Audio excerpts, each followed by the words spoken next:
Hajj committee of India کے زیر اہتمام ہندوستان کی مختلف ریاستوں سے حجاج اکرام کی مدینہ منورہ روانگی کا سلسلہ جاری ہے۔ امسال 1,75,025 عازمین حج کی سعادت حاصل کریں گے۔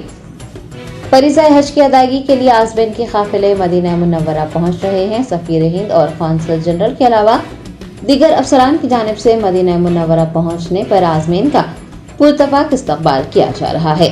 سفیر ہند ڈاکٹر سہیل اعجاز اور قونصل جنرل محمد شاہد عالم نے مدینہ منورہ میں حج آفس، طبی مراکز اور اسپتالوں کا دورہ کرتے ہوئے انتظامات کا جائزہ لیا۔ واضح رہے کہ 13 پروازوں کے ذریعے 3,626 عازمین مدینہ منورہ پہنچ گئے ہیں۔ مقدس شہر مدینہ منورہ میں 8 دن گزارنے کے بعد عازمین مکہ مکرمہ روانہ ہو جائیں گے۔ گرمی کی شدت کو مد نظر رکھتے ہوئے مدینہ منورہ سے مکہ مکرمہ آمد و رفت کے لیے خصوصی بسوں کا نظم کیا گیا ہے تاکہ عازمین کو کسی بھی قسم کی پریشانی نہ ہو۔ مکہ مکرمہ اور مدینہ منورہ میں حج کی تیاریاں عروج پر ہے۔ حجاج اکرام کی خدمت کے لیے کوآرڈینیٹرز، حج آفیسران اور طبی ٹیمیں مکہ مکرمہ اور مدینہ منورہ پہنچ گئی ہیں۔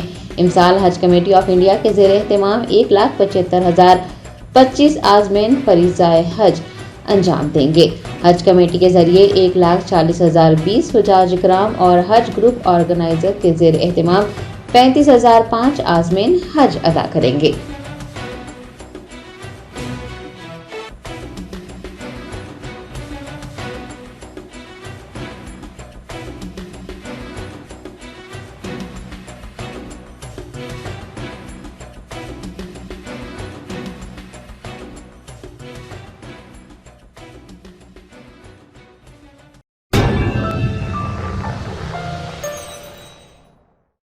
سکسیس دی اسکول کے ذمہ داران کی جانب سے لڑکیوں کی معیاری تعلیم اور دینی ماحول میں تربیت کے لیے ٹولی چوکی اور پرانی حویلی برانچ میں لڑکیوں کے لیے ایکسکلوسیو اسکول کا قیام عمل میں لایا گیا ہے۔ تو جلدی کریں، صحیح وقت پر درست فیصلہ لیں اور اپنی شہزادیوں کی تعلیم کے لیے سکسیس دی اسکول کا انتخاب کریں۔